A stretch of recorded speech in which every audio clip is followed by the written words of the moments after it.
Hello students. तो हम बात कर रहे थे एचपीपीएससी पीजीटी कमीशन के अंदर जो आपका बीएड पोर्शन है 20 मार्क्स का, उससे रिलेटेड जितने भी क्वेश्चन है उससे हम डील कर रहे थे। तो हमारा फर्स्ट टॉपिक ही स्टार्ट हुआ था जिसके अंदर कि हम फाउंडेशन ऑफ एजुकेशन सिस्टम की बात कर रहे थे। उससे रिलेटेड हमने सारे ही टॉपिक को कवर कर लिया है। हमारा एक टॉपिक उसमें रह जाता है प्रॉब्लम सॉल्विंग एबिलिटी, जो आपके लिए कल अपलोड हो जाएगा। और इसके साथ साथ आपकी जो पीवाईक्यू सीरीज़ है वो भी साथ साथ में कंप्लीट हो रही है। तो आज हम बात करने जा रहे हैं sociological and technological basis of education के बारे में, यानी कि शिक्षा का समाज शास्त्रीय एवं तकनीकी आधार क्या है, कि सोसाइटी और जो तकनीक है उसका क्या बेस है शिक्षा के ऊपर। इसके बारे में आज हम बात करेंगे और इससे जितने भी हमारे इम्पोर्टेंट क्वेश्चन है उसके बारे में हम डिस्कस करेंगे। चलिए फिर स्टार्ट करते हैं। क्वेश्चन नंबर 1 आपका क्या कहता है? Sociology derived from which word? समाज शास्त्र किस शब्द से निकलकर बना है? ऑप्शन नंबर 1 है आपका सोसाइटी, ऑप्शन नंबर 2 है आपका सोशिएटस, ऑप्शन नंबर 3 सोसाइटी फिर से, and option number 4 none of. अगर हम बात करें सोसाइटी की, तो सोसाइटी कैसे आ जाता है आपका जो सोशियोलॉजी है। सबसे पहले तो वर्ड को देखेंगे हम, क्या है हमारा वर्ड सोशियोलॉजी।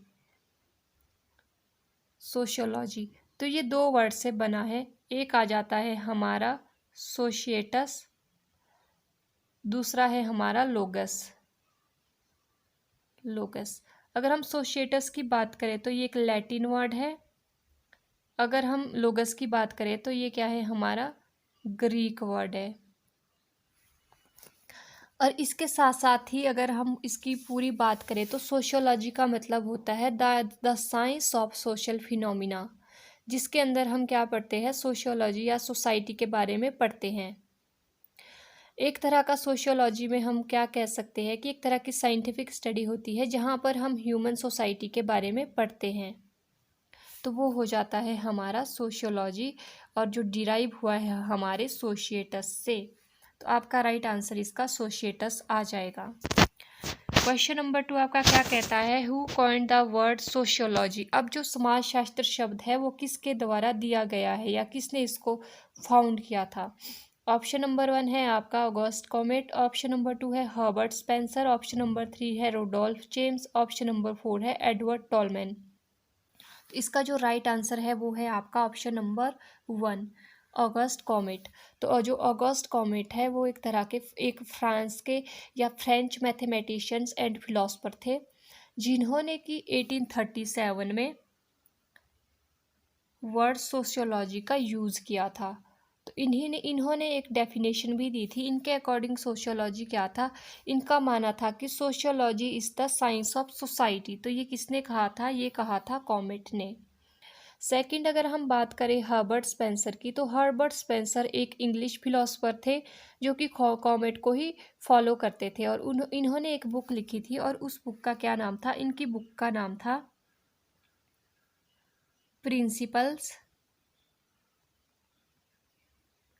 Of sociology. ठीक है, प्रिंसिपल ऑफ सोशियोलॉजी इन्होंने एक बुक लिखी थी 1876 में।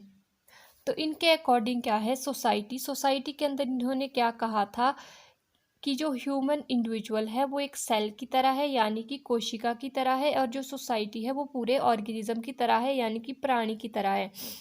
जैसे हमारी जो बॉडी होती है या हमारा जो शरीर होता है वो छोटे छोटी कोशिकाओं से मिलकर बना होता है ना, डिफरेंट डिफरेंट कोशिकाएं होती है, और उसी से मिलकर क्या बनता है? ह्यूमन बींग्स या कोई भी ऑर्गेनिज्म बनता है। तो उसी तरह सोसाइटी भी क्या है? हर एक इंडिविजुअल के मिलने से बनती है ना। हर एक व्यक्ति के जब आपस में मिलेंगे तो उससे ही क्या होती है? एक सोसाइटी का निर्माण होता है। अगर हम ऑगस्ट कॉमेट की बात करें तो father of science of sociology इनको कहा जाता है, और इन्होंने ही ये टर्म भी डिस्क्राइब की थी। क्वेश्चन नंबर 3 क्या कहता है आपका? क्वेश्चन नंबर 3 क्या कहता है? Which area in psychology would be most likely to study the phenomena of peer influence? यानी कि मनोविज्ञान के किस क्षेत्र में सहकर्मी प्रभाव की घटना का अध्ययन करने की सबसे अधिक संभावना होगी? अब हम बात करेंगे पीर इन्फ्लुएंस की। पीर इन्फ्लुएंस क्या होता है? पीर का मतलब होता है हमारे सेम एज ग्रुप के जो बच्चे होते हैं उनके साथ हम जब इन्फ्लुएंस करते हैं या इंटरेक्ट करते हैं, या उनके उनके साथ हमारे जब हम उनके साथ कुछ काम करते हैं तो उनका इन्फ्लुएंस हम पे पड़ता है। तो ये इसका एक क्या है? इसका प्रभाव जो ये प्रभाव पड़ रहा है इसका डायरेक्ट लिंक इनमें से किस के साथ है? फर्स्ट वन है आपका सोशल सामाजिक के साथ, ऑप्शन नंबर 2 है कंपैरेटिव या तुलनात्मकता के साथ, और ऑप्शन नंबर 3 है फिजियोलॉजिकल यानी कि शारीरिकता के साथ, एंड फोर्थ है आपका स्कूल विद्यालयों के साथ। तो ऐसा कौन सा एरिया है या ऐसा कौन सा क्षेत्र है मनोविज्ञान का जहाँ पर हम पीर इन्फ्लुएंस की बात करते हैं? तो मोस्टली हम पीर इन्फ्लुएंस की बात करते हैं सोसाइटी के अंदर या सोशल सामाजिकता के अंदर। तो इसका राइट आंसर आ जाएगा आपका सोशल। नेक्स्ट क्वेश्चन की अगर हम बात करें, sociology teaching is start in first time in which year? समाजशास्त्र शिक्षण प्रथम बार किस वर्ष प्रारंभ हुआ? टीचिंग शिक्षण, ठीक है, तो ये शिक्षण होना था यहाँ पे, शिक्षण। ऑप्शन नंबर 1 है 1874, ऑप्शन नंबर 2 है 1876, ऑप्शन नंबर 3 है 1870 एंड ऑप्शन नंबर 4 है 1879। 1874 में या 1876 में या 1870 में या 1869 में? तो कौन सी साल में समाजशास्त्र शिक्षण प्रथम बार आरंभ हुआ था या प्रारंभ हुआ था? तो अगर हम बात करें सोशियोलॉजी की टीचिंग की, तो सोशियोलॉजी की टीचिंग जो स्टार्ट हुई थी वो कब हुई थी? 1876 में। तो इसका जो राइट आंसर है वो क्या आ जाएगा आपका? Option number 2 1876। तो ये कहाँ पर सबसे पहले स्टार्ट हुई थी? ये स्टार्ट हुई थी यूनाइटेड नेशन में, ठीक है, संयुक्त राष्ट्र, यूनाइटेड नेशन में। तो ये कहाँ स्टार्ट हुई थी? यूनाइटेड नेशन के अंदर सबसे पहले जो है समाजशास्त्र शिक्षण स्टार्ट हुआ था। संयुक्त राष्ट्र भी इसको कहते हैं। अगर हम इंडिया की बात करें तो इंडिया में ये वर्ल्ड वॉर फर्स्ट के बाद ही स्टार्ट हुई थी। और इसी के साथ हम क्या कहते हैं, जो सोशियोलॉजी है ये वो यंगेस्ट ऑफ सोशल साइंस है, यानी कि जितने भी हमारे सामाजिक शास्त्र के बारे में हम पढ़ते हैं उसमें सबसे जो यंगेस्ट है हमारा, वो कौन है? हमारी सोशियोलॉजी है। Next question, who is the father of education sociology, यानी कि शैक्षणिक समाजशास्त्र के पिता के रूप में किसे जाना जाता है? इससे पहले हमने बात किसकी की थी? इससे पहले हमने बात की थी सोशियोलॉजी के फादर की, बट अब हम बात कर रहे हैं एजुकेशन सोशियोलॉजी की, जिसकी बात हम करें कि जब हम एजुकेशन की फील्ड में अप्लाई करते हैं सोशल साइंस को तो उसी को ही हम एजुकेशन सोशियोलॉजी कहते हैं। तो एजुकेशन सोशियोलॉजी के फादर किसे माना जाता है? ऑप्शन नंबर 1 है इंकलेस, ऑप्शन नंबर 2 है ओटवे, ऑप्शन नंबर 3 है ई जॉर्ज पाइन, ऑप्शन नंबर 4 है हर्बर्ट स्पेंसर। तो इन जो हमारे इंकलेस है, इंकलेस कौन है? एक तरह के सोशियोलॉजिस्ट है ये। इन्होंने क्या कहा था? इन्होंने study of system of social action and their interrelation की बात की थी कि जो समाज में रहते हैं ना, कैसे हम समाज में रहते हैं, समाज में रहने के बाद हम कैसे आपस में इंटर रिलेशन बनाते हैं, इस चीज़ की इन्होंने बात की थी। अगर हम नेक्स्ट बात करें ओटवर्ड की, तो इन्होंने एजुकेशन सोशियोलॉजी को क्या कहा था? इन्होंने कहा था कि एक तरह की साइंटिफिक स्टडी होती है जहाँ पर हम एजुकेशन और सोसाइटी के बारे में पढ़ते हैं। थर्ड है आपका ई जॉर्ज पाइन। तो ई जॉर्ज पाइन को ही क्या कहा जाता है? इन्हें ही कहा जाता है एजुकेशन सोशियोलॉजी के फादर। ये क्वेश्चन बहुत ज़्यादा इंपॉर्टेंट है, इसको आप नोट डाउन करके कहीं अपने पास रख लेना। नेक्स्ट है आपका हर्बर्ट स्पेंसर। हर्बर्ट स्पेंसर के बारे में भी हमने थोड़ी देर बाद पहले बात की थी कि इन्होंने एक बुक लिखी थी प्रिंसिपल ऑफ सोशियोलॉजी 1876 में। नेक्स्ट क्वेश्चन क्या है आपका? क्वेश्चन नंबर 6 कहता है what is a education sociology, यानी कि शैक्षणिक समाजशास्त्र क्या है? कि शैक्षणिक समाजशास्त्र से आप क्या समझते हैं? फर्स्ट ऑप्शन कह रहा है आपका social process make child to social, एक ऐसी क्रिया जो सामाजिक प्रक्रिया जो बच्चों को सामाजिक बनाती है, या study of system of social action, यानी कि सामाजिक क्रिया की प्रणाली का जिसमें हम अध्ययन करते हैं। थर्ड है आपका relationship between education and society, जहाँ पर हम शिक्षा और समाज के बीच के संबंध की बात करते हैं। ऑप्शन नंबर 4 है ऑल ऑफ दिस। तो इस तरह के ऑप्शन में मोस्टली आपका जहाँ पर ऑल ऑफ दिस दी होती है वो सारे ही आपके राइट हो जाते हैं। तो इसका राइट आंसर आ जाएगा आपका ऑल ऑफ दिस। अगर हम बात करें सामाजिक प्रक्रिया बच्चों को सामाजिक बनाती है, तो ये भी सही है, क्योंकि जब बच्चा सोसाइटी में रहेगा, सोसाइटी में इंटरेक्ट करेगा, तो वो क्या बनेगा? एक तरह का सोशल एनिमल बनेगा, यानी कि सामाजिक प्राणी बनेगा। अगर हम बात करें study of system of social action, यानी कि सामाजिक क्रिया की प्रणाली का अध्ययन, तो हम समाजशास्त्र में क्या पढ़ते हैं ना, हम यही तो पढ़ते हैं कि एक सोसाइटी है वो कैसे चलती है ना, कैसे काम करती है। तो ये सारी चीज़ें भी हम कहाँ पढ़ते हैं? सोशियोलॉजी के अंदर पढ़ते हैं।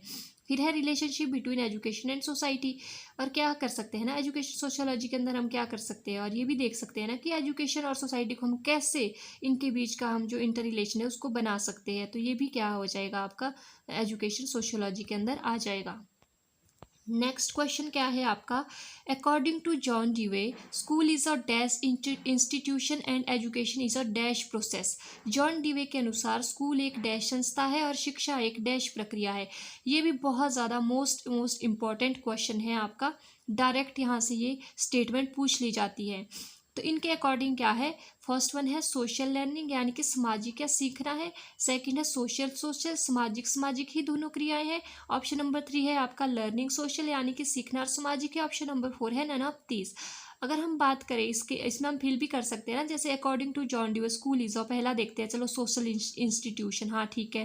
And education is a learning process, हम ये भी कह सकते हैं कि सीखने की प्रक्रिया है ना, शिक्षा एक सीखने की प्रक्रिया है, बट ये यहाँ पर नहीं आएगा। फिर सेकंड है आपका सोशल सोशल, तो यही है आपका राइट आंसर, क्योंकि ये किसके एक डायरेक्ट ये स्टेटमेंट है, किसके द्वारा दी गई है, जॉन डीवे के द्वारा। तो इन्होंने क्या कहा है कि जो शिक्षा है, जो हमारा स्कूल है वो कैसा है, एक तरह की सोशल इंस्टीट्यूशन है, और जो हम पढ़ते हैं प्रक्रिया है वो भी क्या है, एक तरह की सामाजिक प्रक्रिया है। तो ऑप्शन नंबर 2 आपका राइट आंसर हो जाता है।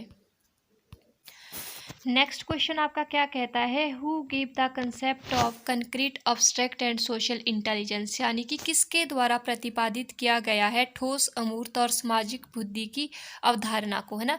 ऐसे कौन से इसमें से हमारे साइकोलॉजिस्ट हैं जिनका मानना है कि जो हमारी कंक्रीट और अब्स्ट्रैक्ट कंसेप्ट है और ये सोशल इंटेलिजेंस है, ये सारे आपस में क्या है, एक साथ हम इनको रख सकते हैं। इसके बारे में किसने बात की थी, ऑप्शन नंबर 1 है E.L. थॉर्नडाइक, ऑप्शन नंबर 2 है पियाजे, थर्ड है अब्राहम मैस्लो, फोर्थ है अल्बर्ट बिने। अगर हम बात करें सबसे पहले अल्बर्ट बिने की, तो अल्बर्ट बिने ने क्या किया था, इंटेलिजेंस टेस्ट को बनाया था, है ना। ये हमने पढ़ा है जब हमने किसकी बात की थी, इंटेलिजेंस की बात की थी। फिर है अब्राहम मैस्लो, अब्राहम मैस्लो को ह्यूमनिस्टिक साइकोलॉजी के फादर भी कहा जाता है। तो ये क्या है, इन्होंने ये एक तरह के ह्यूमनलिस्टिक ही, जहाँ पर ये क्या करते हैं, समाज शास्त्र की ये भी बात करते हैं, समाज में कैसे रहना है ना, एक इंडिविजुअल की क्या स्वतंत्रता है, ये सारी बातें अब्राहम मैस्लो के द्वारा मानी जाती है। फिर है प्याजे, प्याजे तो यहाँ पर नहीं आएगा, क्योंकि प्याजे किसके ऊपर बात करते थे, प्याजे सबसे ज़्यादा कग्निशन पर फोकस करते थे, है ना, बौद्धिकता पर इन्होंने ज़्यादा काम किया था। फिर है आपके E.L. थॉर्नडाइक, तो E.L. थॉर्नडाइक ने ही किसकी बात की थी आपके, इन्होंने ही आपके ठोस अमूर्त और सामाजिक बुद्धि की अवधारणा की बात की थी। तो आपका राइट आंसर ऑप्शन नंबर 1 हो जाता है। क्वेश्चन नंबर 9 क्या कहता है, who defined social development means attaining of maturity in a social setting. अच्छा, किसके द्वारा ये माना जाता है कि जो सामाजिक विकास है उसका अर्थ है कि सामाजिक परिवेश में परिपक्वता प्राप्त करना, कि हम समाज में रहकर क्या करेंगे, अपने आप को मैच्योर बनाएंगे। तो ये किसके द्वारा कहा गया है या किसका ऐसा मानना है, ऑप्शन नंबर 1 है स्टैनले हॉल, ऑप्शन नंबर 2 है हरलॉक, ऑप्शन नंबर 3 है आपका वुड, ऑप्शन नंबर 4 है नन ऑफ दीज। तो जो इसका राइट आंसर है आपका वो है आपका ऑप्शन नंबर 2 हरलॉक। तो ये किसका मानना था, ये मानना है हरलॉक का। अगर हम बात करें स्टैनले हॉल की, तो स्टैनले हॉल की एक बहुत ही फेमस स्टेटमेंट है कि adolescence is a stage of stress and stroma, यानी कि जो हमारी किशोरावस्था है वो तनाव और तूफान की अवस्था है। ये किसने कहा था, स्टैनले हॉल ने। अगर हरलॉक की अभी हमने बात कर ली है, इनके द्वारा क्या माना जाता है कि सामाजिक विकास का अर्थ सामाजिक परिवेश में परिपक्वता प्राप्त करना है। अगर हम विलियम वुंड की बात करें तो इन्होंने सबसे पहले एक्सपेरिमेंटल साइकोलॉजी के लिए एक लेबोरेटरी बनाई थी, ठीक है। तो ये है आपका क्वेश्चन नंबर 9। नेक्स्ट क्वेश्चन है आपका साइकोटेक्नोलॉजी इज, है ना। अब साइकोटेक्नोलॉजी क्या है, फर्स्ट ऑप्शन आपकी क्या कहती है, एक तरह की applications to law of psychology which with technology to improve teaching learning process. तो शिक्षण अधिगम प्रक्रिया को बेहतर बनाने के लिए प्रौद्योगिकी के साथ मनोविज्ञान के नियमों का जहां हम अनुपयोग करते हैं वो हमारी साइको टेक्नोलॉजी कहलाती है। सेकंड कहते हैं आपके इंटरेक्टिव रियल टाइम इंस्ट्रक्शन, एक तरह की वास्तविकता में हम जिस तरह के निर्देशनात्मक जो बातचीत करते हैं उसको हम कहेंगे। या if you is your way to submit academic assignment to distance education mode, यानी कि दूरस्थ शिक्षा मोड में शैक्षिक असाइनमेंट जमा करने का एक तरीका, या नन ऑफ दिस, या इनमें से कोई भी नहीं। ये एक तरह की एप्लीकेशन है जो क्या करती है, applications to law of psychology with technology to improve teaching learning process, जो क्या करती है, हमारे शिक्षण अधिगम प्रक्रिया को बेहतर बनाने के लिए हम प्रौद्योगिकी का जब यूज़ करते हैं ना, एप्लीकेशंस का जब हम यूज़ करते हैं तो वो हमारी साइको टेक्नोलॉजी हो जाती है। तो ऑप्शन नंबर 1 आपका राइट आंसर हो जाएगा। शिक्षण अधिगम प्रक्रिया को बेहतर बनाने के लिए प्रौद्योगिकी के साथ मनोविज्ञान के नियमों का अनुप्रयोग करना ही हमारा साइकोटेक्नोलॉजी कहलाता है। नेक्स्ट क्वेश्चन है the word technology derive from, जो शब्द प्रौद्योगिकी है वो कहाँ से प्राप्त हुआ है। ऑप्शन नंबर 1 है टेकन प्लस लोगस, ऑप्शन नंबर 2 है टेक्नो प्लस लोगस, ऑप्शन नंबर 3 है टेक्नोलॉजी, ऑप्शन नंबर 4 है टेक्निकल। जो इसका राइट आंसर है वो हो जाएगा आपका टेकन प्लस लोगस।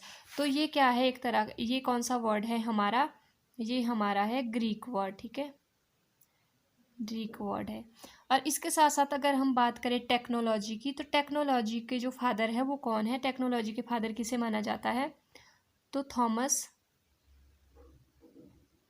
एडिसन को, ठीक है, थॉमस एडिसन कौन है, टेक्नोलॉजी के फादर है।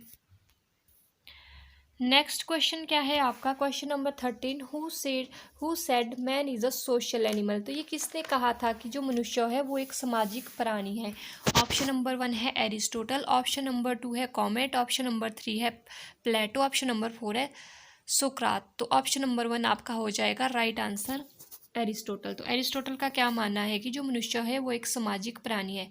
कॉमेट की हमने थोड़ी देर पहले ही बात की थी, तो कॉमेट को माना जाता है फादर, किसका फादर माना जाता है, सोशियोलॉजी का। फिर हमने बात की थी प्लेटो की भी, प्लेटो का भी हमने बात की थी, तो प्लेटो को फादर माना जाता है किस, नेचुरलिज्म का, आइडियलिज्म का फादर किसको माना जाता है, प्लेटो को। और सुकरात को वेस्टर्न फिलॉसफी के फादर माना जाता है।